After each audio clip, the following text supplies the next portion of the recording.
The Invisible Economic Crisis: How Black Women Became America's Financial Shock Absorbers. Good evening, everyone. Thank you for joining us for this special TED Talk. I'm truly honored to be here today to share some profound insights I gained from my recent interview with Lakesh, an extraordinary economic researcher and advocate whose groundbreaking work is transforming how we understand labor market inequities. Lakeshia isn't just analyzing numbers, she's illuminating the human stories behind the statistics, challenging power structures that have remained invisible for too long, and creating pathways to economic justice that could transform millions of lives. Her courage to speak truth to power has made her both a target of criticism and a beacon of hope for communities fighting to be seen in our economic discourse. When I sat down with Lake Shia for the Soft Girl Era podcast, I expected to discuss general economic trends. What I discovered instead was nothing short of shocking. It's this revelation that I feel compelled to share with you today. Here it is. Despite the US economy adding 177,000 jobs in April 2025, Black women lost 106,000 positions. Let that sink in for a moment. While the nation celebrated economic growth, an entire demographic of dedicated workers was experiencing what can only be described as an economic emergency. This isn't just a statistical anomaly, it's a pattern, a disturbing pattern that reveals something fundamental about how our economy functions, or rather, for whom it functions. As Lakeshia explained during our interview, Black women consistently demonstrate higher labor force participation rates than other demographics of women.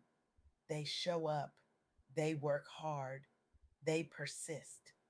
Yet this dedication hasn't translated into job security or pay equity. Instead, Black women have become what Lakeshia powerfully described as economic shock absorbers, the group that absorbs the impact of market adjustments while others remain protected. This reality forces us to confront an uncomfortable truth. Economic growth does not benefit everyone equally. The rising tide, contrary to popular belief, does not lift all boats. Some boats are deliberately anchored to the bottom. Let me share three critical insights from my conversation with Lake Shia that illuminate the depth of this crisis. First, the disproportionate impact is staggering. Black women experienced the largest job loss of any group in April 2025. While the economy gained jobs overall, 106,000 Black women lost their positions.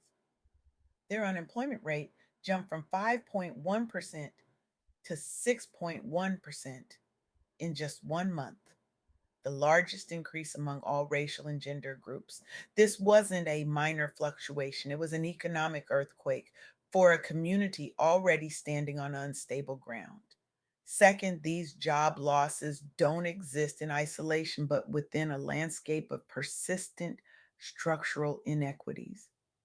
Black women remain overrepresented in low wage industries like care work, cleaning, education, and food service, sectors where advancement opportunities are limited and job security is tenuous. Even more troubling, as Lakeshia pointed out, even with identical credentials, Black women earn just 69.1 cents for every dollar paid to white men nationally.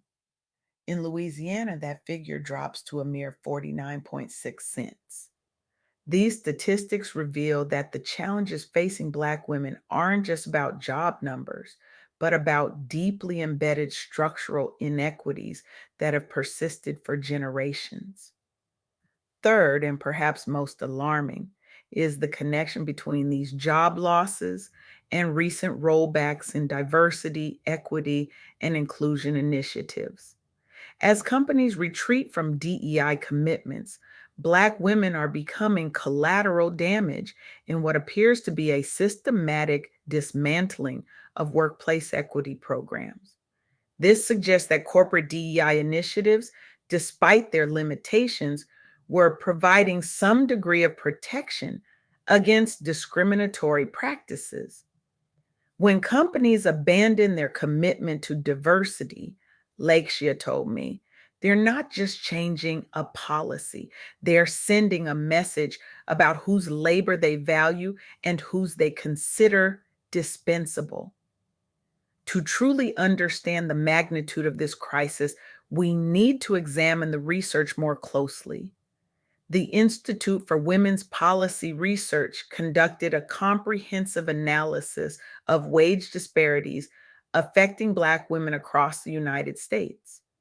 Their findings, published in July 2024, identified persistent wage gaps despite equal or superior qualifications. For decades, they've tracked these disparities, documenting how, despite increasing educational attainment and workforce participation among Black women, wage gaps have remained stubbornly persistent. Their report quantifies state by state variations, revealing the shocking reality that in Louisiana, Black women earn just 49.6 cents for every dollar paid to white men. Imagine working the same hours with the same qualifications, but taking home half the pay. Imagine the dreams deferred, the opportunities missed, the financial security forever out of reach. This isn't just an economic issue, it's a profound moral failure that undermines our claims of being a just society. The National Partnership for Women and Families analyzed labor force participation rates among different demographic groups. Despite consistently higher labor force participation rates, Black women face persistent barriers to advancement, job security, and equitable compensation. Their research tracked these disparities through multiple economic cycles, documenting how Black women's economic vulnerability persists regardless of overall economic conditions. Think about that paradox: working more while earning less, showing up consistently while being consistently undervalued. This contradiction exposes the myth that hard work alone guarantees economic security in America. For Black women, the rules of the game are fundamentally different. Creative investment research conducted a detailed analysis of employment data specifically focusing on Black women's job losses in April 2025. Their research identified a troubling trend of Black women bearing the brunt of job losses, even during periods of overall economic growth. Their analysis confirmed that more than 100,000 Black women lost jobs in April 2025 alone, with their unemployment rate climbing significantly in a single month. Behind each of those 106,000 jobs are real women with families who depend on them, communities that need them, and dreams that sustain them. These aren't just numbers, their lives disrupted, potential squandered, and futures jeopardized. These findings, taken together, paint a troubling picture of economic vulnerability, but they also point towards solutions. As Lakeshia reminded me during our conversation, we cannot solve a problem we refuse to see. The first step toward addressing this crisis is acknowledging its existence and understanding its roots. This brings me to a quote that Lakeshia shared during our interview, one that has stayed with me. The most common way people give up their power is by thinking they don't have any. These words from Alice Walker remind us that even in the face of systemic challenges, we retain the power to affect change. So, what can we do? How do we move from awareness to action? First, we need to recognize that this isn't just a Black women's issue. It's an American economic issue that affects our collective prosperity.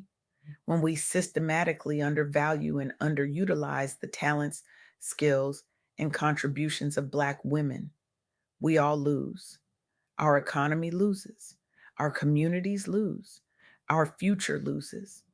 Second, we need targeted policy interventions. The research Lakesh shared points to several promising approaches: pay transparency laws, strengthen equal pay legislation, industry specific equity initiatives, comprehensive workplace policies, including paid family leave, affordable childcare, stronger anti discrimination protections, sector specific training programs, entrepreneurship support, and enhanced unemployment protections. Third, we need corporate accountability. Company must recognize that diversity isn't just a moral imperative, it's a business imperative. Research consistently shows that diverse companies outperform their less diverse counterparts. By retreating from DEI commitments, companies aren't just failing Black women, they're failing their shareholders, their customers, and their own bottom lines. Fourth, we need to amplify Black women's voices in economic decision making. As Lakesha powerfully stated, those closest to the pain should be closest to the power. Black women know what they need to thrive economically. We need to listen to them and ensure they have seats at tables where economic policies are shaped. Finally, we need a fundamental shift in how we think about economic success. GDP growth means little if it leaves entire communities behind. Job creation means little if those jobs don't provide living wages, benefits, and opportunities for advancement. We need to move beyond aggregate numbers to ask who benefits, who is left behind, and why. I stand before you today not just as a messenger of troubling statistics, but as someone who has been profoundly changed by understanding this invisible crisis. The question is, will you allow yourself to be changed too? Will you have the courage to see what has been deliberately hidden? Will you have the conviction to speak up when economic injustice is, is disguised as inevitable market forces? Will you have the commitment to demand better, not just in words, but in policies, practices, and priorities? The economic marginalization of Black women isn't accidental. It's the result of deliberate choices, systemic biases, and collective indifference, which means it can be undone through equally deliberate choices, systemic reforms, and collective action. I challenge you to leave here today and refuse to unsee what you now know. Refuse to accept economic reports that celebrate growth without questioning who's being left behind. Refuse to participate in workplace cultures that undervalue Black women's contributions. Refuse to support companies that retreat from equity commitments when they become inconvenient. In the words of Lakeshia Lucky, economic justice isn't a destination, it's a daily practice. What will your practice be? How will you use your voice, your vote, your purchasing power, your influence to create an economy that truly works for everyone? The answer to that question will determine whether this moment becomes just another talk or the beginning of a transformation. Thank you.